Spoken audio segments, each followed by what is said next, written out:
أشهد أن محمدا رسول الله.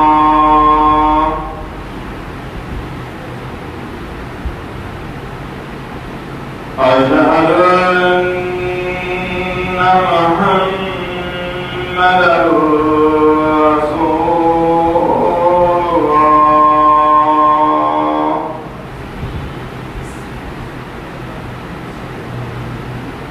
حي على الصلاة.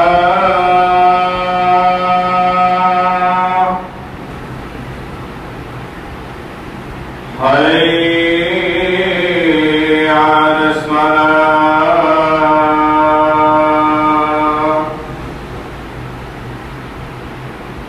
حي على الفلاح.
الحمد لله نحمده ونستعينه ونستغفره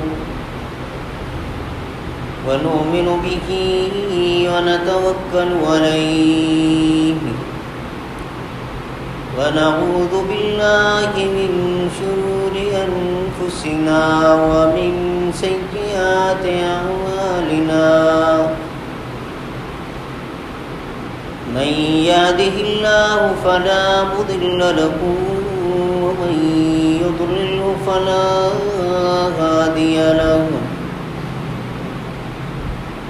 وأشهد أن لا إله إلا الله وحده لا شريك له. وأشهد أن محمدا عبده ورسوله أرسله بالحق بشيرا ونذيرا وداعيا إلى الله بإذنه وسراجا منيرا. أما بعد فإن خير الحديث كتاب الله وخير الهدي هدي محمد صلى الله عليه وسلم وشر الأمور محدثاتها وكل محدثة بدعة وكل بدعة ضلالة وكل ضلالة في النار. من يطع الله ورسوله فقد رشد واهتدى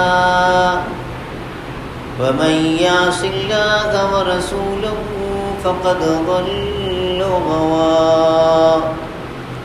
اللهم صل على محمد وعلى آل محمد كما صليت على إبراهيم وعلى آل إبراهيم إنك حميد مجيد. اللهم بارك على محمد وعلى آل محمد كما باركت على إبراهيم وعلى آل إبراهيم إنك حميد مجيد. أعوذ بالله السميع العليم من الشيطان الرجيم. بسم الله الرحمن الرحيم. قل يا عبادي الذين أسرفوا على أنفسهم لا تقنطوا من رحمة الله إن الله يغفر الذنوب جميعا إنه هو الغفور الرحيم. وأنيبوا إلى ربكم وأسلموا له من قبل أن يأتيكم العذاب ثم لا تنصرون. واتبعوا أحسن ما أنزل إليكم من ربكم من قبل أن يأتيكم العذاب بغتة وأنتم لا تشعرون. أن تقول نفس يا حسرة على ما فرطت في جنب الله وإن كنت لمن الساخرين. أو تقول لو أن الله هداني لكنت من المتقين.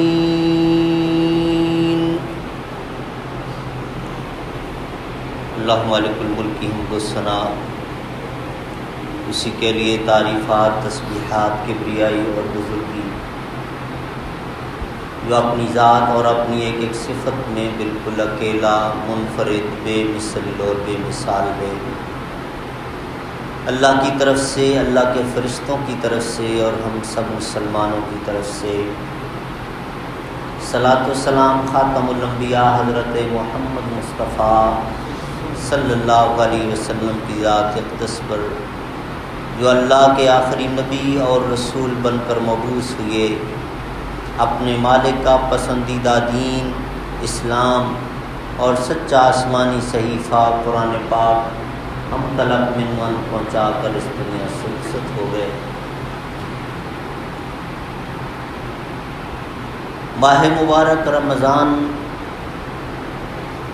بڑی تیزی کے ساتھ اپنے اختتام کی طرف رواں دواں ہے. آج 28واں روزہ ہے. 1 یا 2 دن اور مزید ہیں.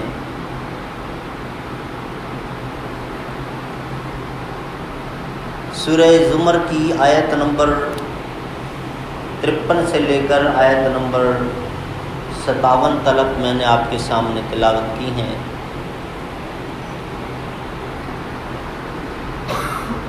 مختصر گفتگو ہوگی کہ یہ جو گھڑی چل رہی ہے، گھڑی کی جو ٹک ٹک ہے، یہ ہماری زندگی کا ایک ایک لمحہ کم کرتی ہوئی چلی جا رہی ہے. ہر ٹک کے ساتھ میری زندگی کا ایک لمحہ کم ہو گیا اور ہم بڑی تیزی کے ساتھ اپنے رب العالمین کی بڑی عدالت کی طرف گامزن ہیں کہ وہاں ہم نے پیش ہونا ہے. اس عدالت میں کامیابی کے لیے اللہ رب العالمین نے ہمیں ایک نصاب دیا، ایک کوڈ آف لائف دیا، اور پھر ساتھ ایک ہستی کو نبی رسول بنا کر بھیجا تاکہ وہ اپنے انداز میں ہمیں کھول کھول کر ان چیزوں کو سمجھاتا رہے. یہ ڈیوٹی پوری ہو چکی. رمضان المبارک ایک ریکروٹنگ پیریڈ ہے ایک مخصوص تربیت کے لیے. اللہ رب العالمین نے یہ 29 یا 30 دن کے روزے رکھے ہیں اور وہ تربیت ہے تقویٰ.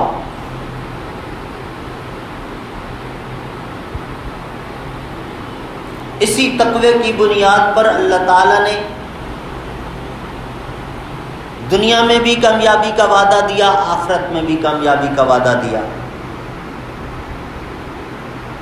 لیکن انسان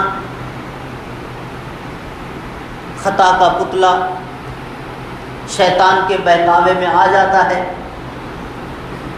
شیطان کو اللہ تعالیٰ نے مہلت دی، طاقت دی، اس کی بنیاد پر وہ اپنے وار کرتا ہے.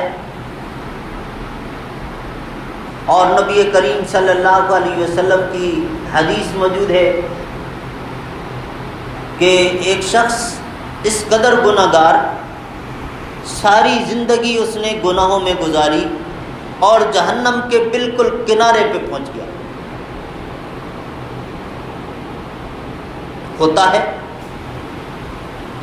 کتنے لوگ ایسے ہوں گے جنہوں نے یہ 28 روزے بھی ضائع کر دیے، نہیں رکھے یا رکھے ہیں لیکن باقی گناہوں سے نہ بچ سکے. تو ایسے لوگوں کے لیے اللہ رب العالمین کا یہ پیغام، لا تقنطوا من رحمت اللہ. اللہ تعالیٰ کو تھانے دار نہ سمجھنا. اللہ تعالیٰ تمہارے دنیاوی افسران کی طرح نہیں ہے. تم وہ محبت تصور بھی نہیں کر سکتے جو اللہ تمہارے ساتھ کرتا ہے. ماں بھی وہ محبت نہیں کر سکتی جو اللہ کرتا ہے اپنی مخلوق کے ساتھ. چنانچہ اس آیت میں بڑا خوبصورت انداز ہے. اگر صرف پہلے الفاظ دیکھیں، قل یا عبادی، اے میرے بندو، ایسے پتہ چلتا ہے، اتنا پیار بھرا انداز ہے کہ اللہ تعالیٰ اپنے روزے دار بندوں سے مخاطب، نمازی بندوں سے، تہجد گزار لوگوں سے، متقی پرہیزگار لوگوں سے اللہ تعالیٰ بات کرنے جا رہا ہے. لیکن اگلے الفاظ الذین اسرفوا علی انفسہم، کیا محبت کا انداز ہے. دیکھیں ہم گناہ کرتے ہیں، اللہ کا کیا بگاڑتے ہیں؟ اپنے پاؤں پر خود کلہاڑی مارتے ہیں. لہذا اگر یہ ترجمہ کیا جائے، یہ معنی بیان کیا جائے تو بجا ہوگا کہ اے میرے وہ بندو جو گناہ کر کر کے میرا تو کیا اپنا بیڑا گھر کر بیٹھے ہو، آ جاؤ آ جاؤ، لا تقنطوا من رحمت اللہ. یہ نہ سوچنا کہ 28 روزے تو میں نے ضائع کر دیے، اب 1 یا 2 رہتے ہیں، کیا رکھنا، مجھے کہاں معافی ملنے والی ہے. قطعاً یہ نہ سوچنا. نبی کریم صلی اللہ علیہ وسلم نے جو ہمیں تعلیم دی، ایک حدیث قدسی ہے کہ انا عند ظن عبدی بی، بندہ جیسا میرے متعلق گمان رکھتا ہے نا، میں ویسا ہی اس کے ساتھ معاملہ کرتا ہوں. اللہ کے ساتھ حسن ظن رکھو. دل کے گوشے گوشے میں یہ بات بٹھا لو کہ اللہ خوب معاف کرنے والا ہے، اللہ یقیناً بخش دینے والا ہے. لیکن اس کا مطلب یہ نہیں کہ دل میں یہ تو بٹھا لیا کہ اللہ خوب معاف کرنے والا اور بخش دینے والا ہے اور پھر دلیری کے ساتھ گناہ کرتا چلا جائے. نہیں، توبہ کی نیت کرتے وقت، توبہ کرتے وقت دل کے گوشے گوشے میں یہ بات بٹھا لینی ہے، پورے یقین کے ساتھ، وہم اور گمان نہیں، تردد نہیں، مایوسی نہیں، پتہ نہیں اللہ معاف کرے گا کہ نہیں، یقین کے ساتھ کہ میرا اللہ مجھے معاف کر ہی دے گا، اس یقین کے ساتھ اس سے توبہ کی جائے اور معافی مانگی جائے۔ لا تقنطوا من رحمت اللہ۔ نبی کریم صلی اللہ علیہ وسلم کے پاس وہ شخص آیا جس نے اپنی معصوم بچی کو زندہ درگور کیا تھا، زندہ۔ کچھ عرصے کے بعد جب گھر آیا، وہ 3-4 سال کی بچی گھر میں، اب لوگوں کے طعنے سنے، اور اس کے بعد کدال بیلچا کندھے پہ رکھا، بچی کی انگلی پکڑی، جنگل میں لے جانے لگا۔ بچی یہ سمجھ رہی ہے ابا مجھے آؤٹنگ کے لیے لے کے جا رہا ہے، وہاں جا کے گڑھا کھودنے لگا، اس کے جسم پر، اس کے کپڑوں پر مٹی گرتی تھی، یہ بچی اپنے معصوم ہاتھوں سے صاف کرتی اور پوچھتی بھی تھی کہ ابا آپ کیوں یہ مشقت کر رہے ہیں، کیوں گڑھا کھود رہے ہیں، کیا کرنا ہے اس کو؟ ذرا ترس نہ آیا، گڑھا مکمل ہوا، بچی کو پکڑا، اندر ڈالا، وہ چیخیں مارتی رہی کہ میں نے آپ کی عزت خراب نہیں کی، ابھی چند دن ہی تو ہوئی ہے آپ آئے، میں نے آپ سے کوئی ڈیمانڈ بھی نہیں کی، میرا وعدہ ہے میں آپ پر بوجھ نہیں بنوں گی، آپ سے کچھ نہیں مانگوں گی، آپ میرے ساتھ یہ ظلم کیوں کر رہے ہیں، میں نے کیا قصور کیا؟ وہ اپنی طرف سے حال دعائی دے رہی تھی، لیکن خود واقعہ بیان کر رہا ہے، کہتا نہ جانے میرا دل پتھر ہو چکا تھا، ذرا برابر مجھ پہ اثر نہ ہوا، اور میں نے اس بچی کے اوپر مٹی ڈال کے اس کو زندہ دفن کر دیا زمین میں۔ کہا آج بھی جب میں سوتا ہوں، رات کے وقت خوابوں میں بھی اس بچی کی چیخیں مجھے بے چین کر دیتی ہیں، مجھے نہیں لگتا کہ میرا یہ گناہ معاف ہو جائے۔ نبی کریم صلی اللہ علیہ وسلم نے فرمایا دوبارہ سناؤ اپنی سٹوری، پھر سنائی، رسول اللہ صلی اللہ علیہ وسلم زار و قطار رو رہے، پھر سنا، تیسری مرتبہ سنائی، آپ صلی اللہ علیہ وسلم روئے جا رہے ہیں، اور اس کے بعد جو آپ صلی اللہ علیہ وسلم نے اس کو تسلی دی، بلا شبہ تم نے بہت بڑا ظلم کیا، کوئی شک نہیں، لیکن اگر تمہارے دل میں واقعتاً ندامت آ گئی ہے، اپنے کیے پر شرمندہ ہو، آ جاؤ، دیر نہ کرو، اپنے رب کی بارگاہ میں آ جاؤ، سچے دل سے توبہ کر لو، کلمہ پڑھ لو، لا تقنطوا من رحمت اللہ، اللہ تعالیٰ تمہیں معاف کر دے۔ وعدہ دیا، الاسلام یہدم ما کان قبلہ، جب ایک کافر کلمہ پڑھ لیتا ہے، مسلمان ہو جاتا ہے، اس کے پچھلے تمام گناہ کلمہ پڑھتے ہی فوراً اللہ تعالیٰ معاف کر دیتا ہے۔ اسی طرح اگر کوئی شخص سچے دل سے توبہ کرتا ہے، معافی مانگتا ہے اللہ تعالیٰ سے، اور سچی توبہ کا حکم قرآن پاک میں توبۃ نصوحا، کہ اپنے گناہ کا بندہ اعتراف کرے، ایڈمٹ کرے کہ ہاں میں نے یہ کیا، اس پر شرمندہ بھی ہو، آئندہ کے لیے چھوڑنے کا پکا ارادہ ہو، اس کے لیے پوری کوشش ہو، اور پھر اللہ سے معافی مانگے، یہ سچی توبہ ہے۔ اور اگر یہ سچی توبہ کرتا ہے تو اللہ تعالیٰ اس کے پچھلے گناہ تمام معاف کر دیتا ہے۔ تو میرے بھائیوں، عرض کرنے کا مقصد یہ ہے، انسان ہے، غلطیاں یقیناً ہوتی ہیں، گناہ ہوتے ہیں، انسان کر رہا ہوتا ہے، لیکن اپنی غلطی پر شرمندگی ضروری ہے، ندامت ضروری ہے، اور اپنے رب کے ساتھ اچھا گمان رکھنا ضروری ہے،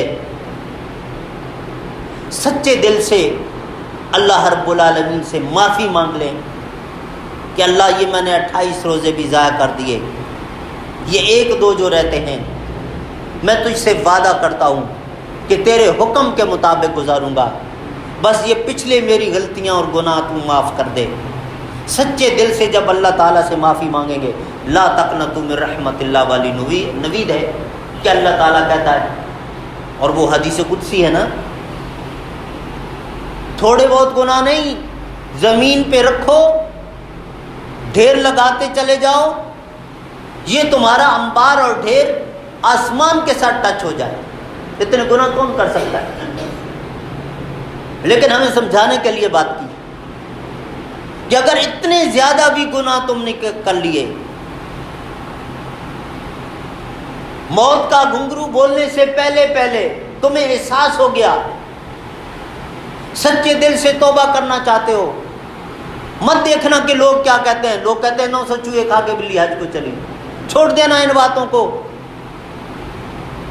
اللہ رب العالمین تمہاری توبہ سننے کے لیے تیار، فوراً معافی مانگ لینا، نہ کہنا کہ میں نے 90 سال عمر ایسے گزار دی، اب میری توبہ کا کیا بننا ہے، نہ سوچنا، یہ فوراً معافی مانگ لینا۔ اللہ رب العالمین تلقیتہ من بعید کے الفاظ، جیسے ایک ماں اپنے روتے ہوئے بچے کے لیے سب کام کاج چھوڑ کے بھاگتی ہے اور اس کو اٹھا کے سینے سے لگا لیتی ہے، اللہ رب العالمین کی رحمت اس طرح اپنے اس روتے ہوئے گناہ گار بندے کو اپنی دامن رحمت میں لیتی ہے۔ لہذا لا تقنطوا من رحمت اللہ ان اللہ یغفر الذنوب جميعا۔ اللہ کو کون پوچھنے والا ہے؟ اللہ کے سامنے کوئی احتجاج نہیں کر سکتا، کوئی نہیں کہہ سکتا اللہ تو نے اس کو کیوں معاف کیا۔ وہ قادر مطلق ہے، دنیا کی عدالتیں اور بادشاہ جواب دہ ہیں، اللہ کسی کے سامنے جواب دہ نہیں ہے۔ اس نے جو نظام رکھا ہے کہ بندہ اتنے بڑے بڑے گناہ کر کے بھی اگر آ کر سچے دل سے مجھ سے معافی مانگنا چاہے، ان اللہ یغفر الذنوب جميعا، وہ معاف کرنے والا ہے، انہ هو الغفور الرحیم، اس سے بڑا معاف کرنے والا نہیں پاؤ گے کسی کو۔ اس کے بعد کہا وَأَنِيبُوا إِلَىٰ رَبِّكُمْ وَأَسْلِمُوا لَهُ، پلٹ آؤ اللہ کی طرف، لوٹ آؤ اللہ کی طرف، چھوڑ دو جھوٹ، سچ کی طرف آ جاؤ، بدکاری چھوڑ کے عفت پاک دامنی کی طرف آ جاؤ، سود چھوڑ کے قناعت کی طرف آ جاؤ، دھوکہ دہی کو چھوڑ کر امانت کی طرف آ جاؤ، ہر برائی چھوڑ کے نیکی کی طرف آ جاؤ۔ وَأَسْلِمُوا لَهُ، اپنا سر جھکا دو رب کے سامنے، مِن قبل ان یاتیکم العذاب ثم لا تنصرون، اس وقت سے پہلے کہ اللہ کے عذاب کا فیصلہ ہو جائے، اور اگر اللہ نے تمہارے عذاب کا فیصلہ کر لیا، کہیں سے تمہیں کوئی مدد نہیں مل پائے گی، تنہا ہو گئے۔ اور اللہ تعالیٰ نے کلام پاک میں نقشہ کھینچا، یہ ماں جو اس وقت دنیا میں اپنی جان بچے کے لیے قربان کرنے کو تیار ہوتی ہے، جب سور پھونکا جائے گا محشر کی طرف دوڑ لگے گی، وہ اپنے بچے کو یوں پھینکے گی، اپنی جان بچانے کے لیے بھاگے گی، میاں بیوی سے دور، بھائی بہن سے دور، بہن بھائی سے دور، یوں سب بھاگیں گے۔ حضرت عائشہ صدیقہ رضی اللہ تعالیٰ عنہ نے آپ صلی اللہ علیہ وسلم سے کہا اللہ کے رسول اس وقت آپ بھی مجھے بھول جائیں گے؟ آپ کو تو میرے ساتھ اتنی محبت ہے، اور پھر آپ خاتم الانبیاء ہیں، آپ کے لیے وہ سختیاں بھی نہیں ہوں گی، آپ مجھے بھول جائیں گے؟ تو آپ صلی اللہ علیہ وسلم نے فرمایا عائشہ وہ دن ہی ایسا ہوگا کہ کوئی کسی کو یاد نہیں کر سکے گا۔ وَأَسْلِمُوا لَهُ مِن قَبْلِ أَن يَأْتِيَكُمُ الْعَذَابُ ثُمَّ لَا تُنصَرُونَ، بندہ تنہا ہوتا ہے، کوئی اس کی مدد کے لیے نہیں کھڑا ہوتا اللہ کی بارگاہ میں۔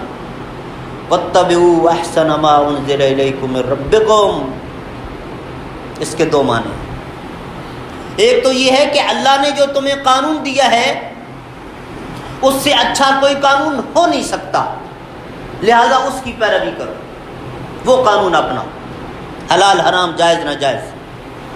دوسرا معنی کہ اللہ نے تمہیں جو قانون دیا ہے اس کو خوب اچھے طریقے سے اپنے اوپر نافذ کر لو، ڈھیلے ڈھالے طریقے سے نہیں، کچھ چیزیں مان لی کچھ چھوڑ دی، یہ آدھا تیتر آدھا بٹیر والا اسلام نہیں، پورے کے پورے۔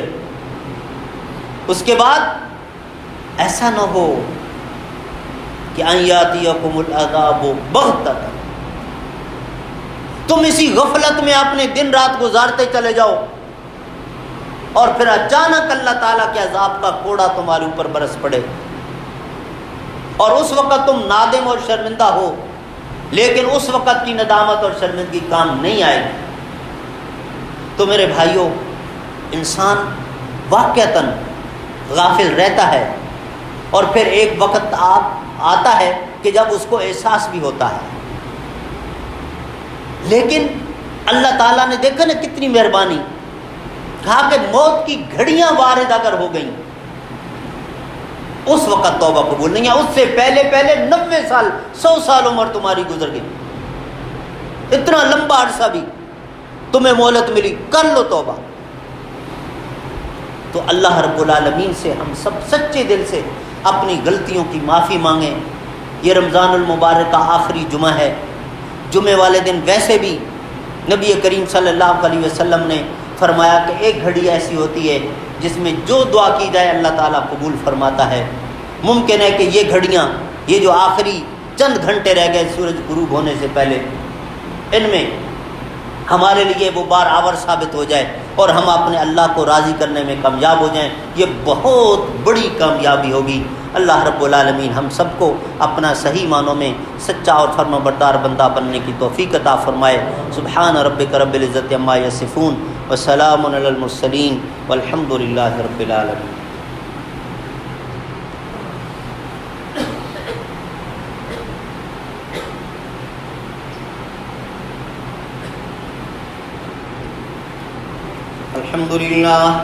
الحمد للہ نحمده ونستعینه ونستغفره